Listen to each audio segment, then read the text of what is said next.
ಸ್ನೇಹಿತರೆ ನಮಸ್ಕಾರ. News eighteen ಕನ್ನಡದ ಫೇಸ್ಬುಕ್ ಮತ್ತು ಯೂಟ್ಯೂಬ್ಗೆ ಸ್ವಾಗತ. ನಾನು ಗಂಗಾಧರ್ ಬಾಗಟ. ಪ್ರತಿನಿತ್ಯ ವಿಶೇಷವಾದಂತಹ ಸುದ್ದಿಗಳನ್ನು ನಿಮ್ಮೊಂದಿಗೆ ಹಂಚ್ಕೊಳ್ತಾ ಇರ್ತೇನೆ ಸ್ನೇಹಿತರೆ. ಇವತ್ತು ಒಂದು ವಿಶೇಷವಾದಂಥ ಸುದ್ದಿ. ನಿಮಗೆಲ್ಲವೂ ಕೂಡ ಗೊತ್ತಿರುವಂತೆ ಈಗ ರಾಜ್ಯದ ಮುಖ್ಯಮಂತ್ರಿಯಾಗಿ ಡಿ.ಕೆ. ಶಿವಕುಮಾರ್ ಅವರು ಈಗ ಅಧಿಕಾರವನ್ನು ವಹಿಸ್ಕೊಂಡಿರುವಂಥದ್ದು. ಅವರ ಕ್ಯಾಬಿನೆಟಲ್ಲಿ ಈಗ ಗೃಹ ಸಚಿವರಾಗಿ ಪ್ರಿಯಾಂಕ ಖರ್ಗೆ ಅವರು ಅಧಿಕಾರವನ್ನು ವಹಿಸ್ಕೊಂಡಿದ್ದಾರೆ. ಅವರು ಈಗ ಹೋಮ್ ಮಿನಿಸ್ಟರ್ ಆಗ್ತಾ ಇದ್ದಂತೆ ಈಗ ಡಿ.ಜಿ. ಎನ್ ಸಲೀಂ ಅವರ ಒಂದು ನೇತೃತ್ವದಲ್ಲಿ ಎಲ್ಲ ಹಿರಿಯ ಪೊಲೀಸ್ ಅಧಿಕಾರಿಗಳು, ಸ್ಟೇಟ್ ಸೀನಿಯರ್ ಆಫೀಸರ್ಸ್ ಏನಿದ್ದಾರೆ ಅವ್ರ ಜೊತೆ ಡಿ.ಜಿ. ಕಚೇರಿಯಲ್ಲಿ ಈಗ ಒಂದು ಸಭೆಯನ್ನು ಕೂಡ ಮಾಡಿ ಕೆಲವೊಂದಷ್ಟು ಸೂಚನೆಗಳನ್ನು ಲಾ ಆ್ಯಂಡ್ ಆರ್ಡರ್ ಮೇಂಟೈನ್ ಮಾಡುವಂಥ ಒಂದು ವಿಚಾರವನ್ನು, ಒಂದು ಗೈಡ್ಲೈನ್ಸನ್ನು ಈಗ ಆಲ್ರೆಡಿ ಅವರು ಕೊಟ್ಟಿದ್ದಾರೆ. ಇಂಪಾರ್ಟೆಂಟ್ ಅಂದರೆ ಸೋಷಿಯಲ್ ಮೀಡಿಯಾಗಳಲ್ಲಿ ತೇಜೋವಧೆ ಮಾಡುವಂಥ ರೀತಿ, ಕೆಲವರನ್ನು ವ್ಯಕ್ತಿಗತವಾಗಿ ಟಾರ್ಗೆಟ್ ಮಾಡಿ ಸೋಷಿಯಲ್ ಟ್ರೋಲ್ ಮಾಡುವಂಥದ್ದಾಗಿರಲಿ, ಅವರನ್ನ ಮಾನಸಿಕವಾಗಿ ಕೆಲವೊಂದಷ್ಟು ನೊಂದಿಸುವಂಥ ರೀತಿಯಲ್ಲಿ ತೇಜೋವಧೆ ಮಾಡುವಂಥ ಒಂದು ಕಾಮೆಂಟ್ಸ್ ಆಗಿರ್ಬೋದು, ಪೋಸ್ಟ್ಗಳಾಗಿರ್ಬೋದು, ಮತ್ತು ಕೋಮು ವಿಚಾರದಲ್ಲಿ ಕೂಡ ಕೋಮು ಗಲಭೆಗಳನ್ನು ಸೃಷ್ಟಿ ಮಾಡುವಂಥ ರೀತಿ, ಪ್ರಚೋದನೆ ಕೊಡುವಂಥ ರೀತಿಯಲ್ಲಿ ಯಾರು ಅದನ್ನು ಪೋಸ್ಟ್ ಮಾಡ್ತಾರೆ ಅಂಥವರ ವಿರುದ್ಧ ನಿರ್ದಾಕ್ಷಿಣ್ಯವಾದಂಥ ಕ್ರಮವನ್ನು ಕೈಗೊಳ್ಳಬೇಕು. ಸೋಷಿಯಲ್ ಮಾನಿಟರಿಂಗ್ ಸೆಲ್ ಏನಿದೆ ಅದೆಲ್ಲ ತುಂಬ ಆ್ಯಕ್ಟಿವ್ ಆಗಿ ವರ್ಕ್ ಮಾಡಬೇಕು ಅಂತೇಳಿ ಸೂಚನೆಗಳನ್ನು ಕೊಟ್ಟಿದ್ದಾರೆ. ಜೊತೆಗೆ ಲ್ಯಾಂಡ್ ಗ್ರ್ಯಾಬಿಂಗ್ ಆಗಿರ್ಬೋದು, ಮತ್ತು ರಿಯಲ್ ಎಸ್ಟೇಟ್ ಮಾಫಿಯಾ ಆಗಿರ್ಬೋದು, ಮತ್ತು ರೌಡಿ ಶೀಟರ್ಗಳು ಎಕ್ಸ್ಪೆಷಲಿ ಅವರ ಒಂದು ವೈಟ್ ಕಾಲರ್ ಕ್ರಿಮಿನಲ್ ಆಗಿ ಕೆಲಸ ಮಾಡ್ತಾ ಇರುವಂಥ ಒಂದು ವಿಚಾರ ಆಗಿರ್ಬೋದು, ಪ್ರತಿಯೊಂದನ್ನು ಕೂಡ ಜಿಲ್ಲಾವಾರು ಒಂದು ಮಾಹಿತಿಯನ್ನು ತೆಗೆದುಕೊಂಡು ಎಲ್ಲ ಅಧಿಕಾರಿಗಳಿಗೆ ಸೂಚನೆಯನ್ನು ಕೊಟ್ಟಿದ್ದಾರೆ. ಇಲ್ಲಿ ಪ್ರತಿಯೊಂದು ಅಧಿಕಾರಿ ಏನೇ ಒಂದು ಕ್ರೈಮ್ ಆದರೂ ಸಹ ಸ್ಪಾಟ್ಗೆ ವಿಸಿಟ್ ಮಾಡಬೇಕು. ಅಲ್ಲಿದ್ದಂಥ ಏನೇ ಒಂದು ಸಣ್ಣ ಪುಟ್ಟ ವಿಚಾರಗಳಾದರೂ ಕೂಡ ಅದರ ಹಿನ್ನೆಲೆ ದೊಡ್ಡ ಮಟ್ಟದಲ್ಲಿರುತ್ತೆ. ಕೆಲವರು ಡಿಸ್ಟಿಕ್ ಮಟ್ಟದಲ್ಲಿ ಆಫೀಸರ್ಸ್ ಸರಿಯಾಗಿ ರೀತಿಯಲ್ಲಿ ಕೆಲಸವನ್ನು ಗ್ರೌಂಡ್ ಮಟ್ಟದಲ್ಲಿ ಮಾಡಲ್ಲ ಅನ್ನೋ ಕಂಪ್ಲೇಂಟ್ಸ್ ಇರೋದ್ರಿಂದ ಅವೆಲ್ಲವನ್ನು ಕೂಡ ಸರಿಯಾದ ರೀತಿಯಲ್ಲಿ ಮಾಡಬೇಕು ಅಂತೇಳಿ ಪ್ರಿಯಾಂಕ ಖರ್ಗೆ ಅವರು ಹೇಳಿರುವಂಥದ್ದು. ಅದೇ ರೀತಿಯಾಗಿ ಎಲ್ಲ ಹಿರಿಯ ಅಧಿಕಾರಿಗಳಿಗೆ ಒಂದು ಸೂಚನೆಯನ್ನು ಕೊಟ್ಟಿದ್ದಾರೆ. ಈಗ ಡಿ.ಜಿ.ಪಿ ಆಗಿರುವಂಥ ಸಲೀಂ ಅವರು ಕೂಡ ಅದರ ಬಗ್ಗೆ ಸೀನಿಯರ್ ಆಫೀಸರ್ಸ್ಗೆ ಹೇಳಿರುವಂಥದ್ದು. ಜೊತೆಯಲ್ಲಿ ಇಂಪಾರ್ಟೆಂಟ್ ಅಂದರೆ ಬೆಂಗಳೂರು ನಗರದಲ್ಲಿ ಈಗ ಮೊದಲನೇದಾಗಿ ಈಗ ಆಲ್ರೆಡಿ ಅವರು ಒಂದು ಮೀಟಿಂಗ್ ಮಾಡೋಕ್ಕೆ ಮುಂದಾಗಿದ್ದಾರೆ. ಆದರೆ ಆಲ್ರೆಡಿ ಅವರು ಒಂದಷ್ಟು ಗೈಡ್ಲೈನ್ಸನ್ನು ಈಗ ಸಿಟಿ ಪೊಲೀಸರಿಗೆ ಕೊಟ್ಟಿರುವಂಥದ್ದು ಏನಂತಂದರೆ, ಮೊದಲು ಒಂದು ಅಪ್ರಾಪ್ತ ಮಕ್ಕಳು, ಅದರಲ್ಲಿ ಕೆಲವರು ಏನು ಮಾದಕ ವ್ಯಸನಿಗಳಾಗ್ತಾ ಇರುವಂಥ ಒಂದು ವಿಚಾರ, ಜೊತೆಗೆ ಪಬ್ ಬಾರ್ ರೆಸ್ಟೋರೆಂಟ್ಗಳಿಗೆ ಆಕರ್ಷಣೆಗೆ ಒಳಗಾಗಿ ಅಲ್ಲಿ ಪಬ್ ಬಾರ್ಗಳಿಗೆ ಹೋಗುವಂಥದ್ದು, ಮಾದಕ ಒಂದು ಅಂದರೆ ಮೊದಲನೇದಾಗಿ ನಾವೇನಂತ ಹೇಳ್ತೀವಿ, ಅಲ್ಲಿ ಒಳಗಡೆ ಹೋದಂಥ ಸಂದರ್ಭದಲ್ಲಿ ಮದ್ಯ ಸೇವನೆ ಮಾಡುವಂಥದ್ದು, ಅಲ್ಲಿ ಕೆಲವೊಂದು ಪಬ್ಗಳಲ್ಲಿ ಡ್ರಗ್ಸ್ ಸೇವನೆ ಆಗುತ್ತೆ ಅನ್ನೋ ಒಂದು ಆರೋಪಗಳಿದೆ. ಹೀಗಾಗಿ ಅಪ್ರಾಪ್ತರಿಗೆ ಒಳಗಡೆ ಅವಕಾಶ ಇಲ್ಲ. ಆದರೆ ಅಂಥವ್ರನ್ನು ಒಂದು ವೇಳೆ ಯಾರಾದರೂ ಅಪ್ರಾಪ್ತರಿಗೆ ಅವಕಾಶ ಕೊಡುವಂಥದ್ದಾದರೆ ಅಂತರ ವಿರುದ್ಧ ನಿರ್ದಾಕ್ಷಿಣ್ಯ ಕ್ರಮ ಕೈಗೊಳ್ಳಬೇಕು ಅಂತೇಳಿ ಒಂದಷ್ಟು ಗೈಡ್ಲೈನ್ಸನ್ನು ಈಗ ಆಲ್ರೆಡಿ ಒಂದಷ್ಟು ಈಗ ಪ್ರಿಯಾಂಕ ಖರ್ಗೆ ಅವರು ಕೊಟ್ಟಿರುವಂಥದ್ದು.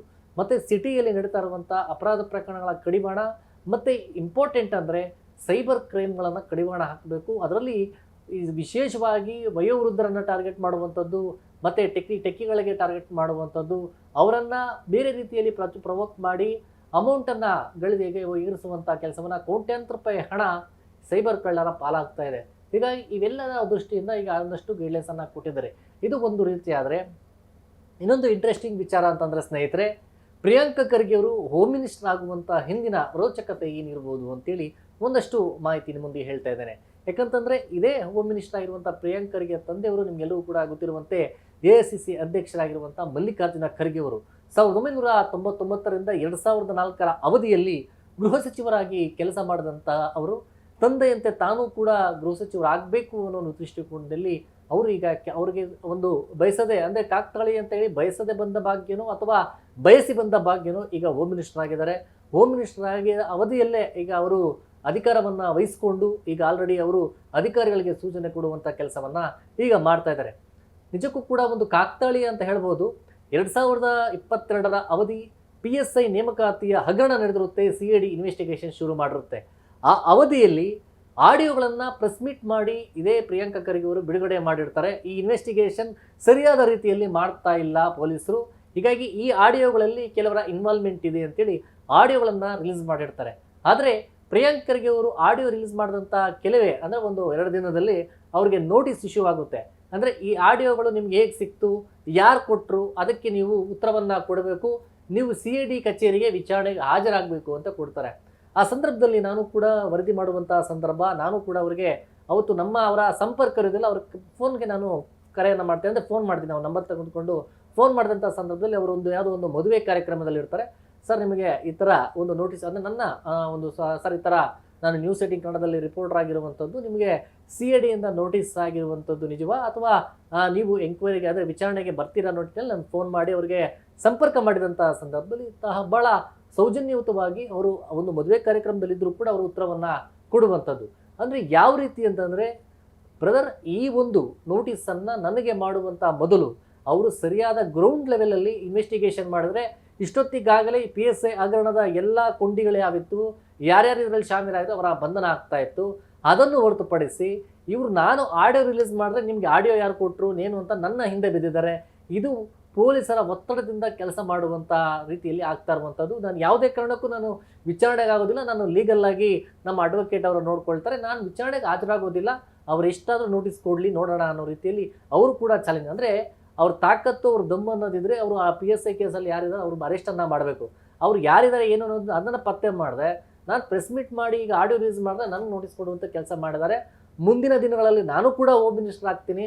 ನಾನು ಕೂಡ ಹೋಮ್ ಮಿನಿಸ್ಟರ್ ಆದಂತಹ ಸಂದರ್ಭದಲ್ಲಿ ಯಾರ್ಯಾರು ಪೊಲೀಸರು ಈ ಒತ್ತಡದಲ್ಲಿ ಅಂದರೆ ಅವ್ರ ಪೊಲೀಸರು ರಾಜಕೀಯದಿಂದ ಇವರು ಪಿತೂರಿಗಳನ್ನು ಮಾಡಿಕೊಂಡು ನನಗೆ ನೋಟಿಸ್ ಕೊಡುವಂಥದ್ದು, ನಮಗೆ ಈ ಥರ ಮಾಡ್ತಾ ಇದ್ರಲ್ಲ ಅವ್ರಿಗೆಲ್ಲರೂ ಕೂಡ ಉತ್ತರ ಕೊಡ್ತೀನಿ ಅನ್ನೋ ರೀತಿಯಲ್ಲಿ ಏನೋ ಒಂದು ಸಿನಿಮೀಯ ರೀತಿಯಲ್ಲಿ ಅವರು ಮಾತನಾಡಿರುವಂಥ ವಿಚಾರ.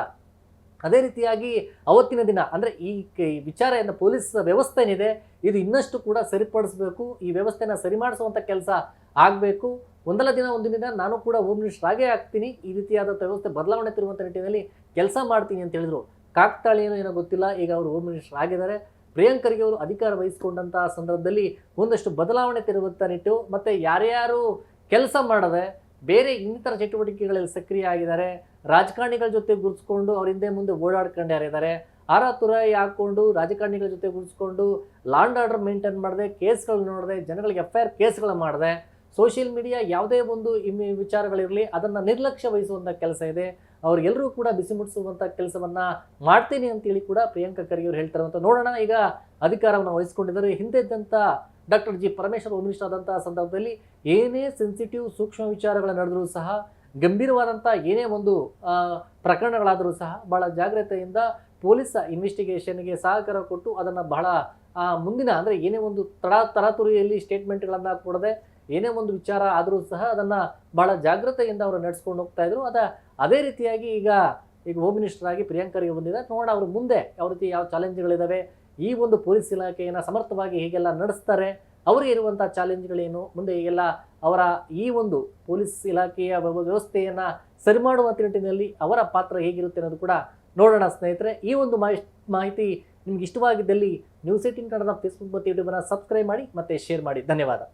ನಿರ್ಭೀತ, ನಿಷ್ಪಕ್ಷಪಾತ, ವಿಶ್ವಾಸಾರ್ಹ ಸುದ್ದಿಗಳಿಗೆ ಹೆಸರಾಗಿರುವ ನ್ಯೂಸ್ 18 ಕನ್ನಡ ಈಗ ಆಪ್ನಲ್ಲೂ ಲಭ್ಯವಿದೆ. ದಯವಿಟ್ಟು ಇಲ್ಲಿರುವ QR ಕೋಡ್ನ ಸ್ಕ್ಯಾನ್ ಮಾಡಿಕೊಂಡು ಆಪ್ ಡೌನ್ಲೋಡ್ ಮಾಡೋದಕ್ಕೆ ಮರಿಬೇಡಿ. ನಿಮ್ಮ ಬೆಂಬಲ ಹೀಗೆ ಸದಾ ನಮ್ಮೊಂದಿಗಿರಲಿ. ಧನ್ಯವಾದ.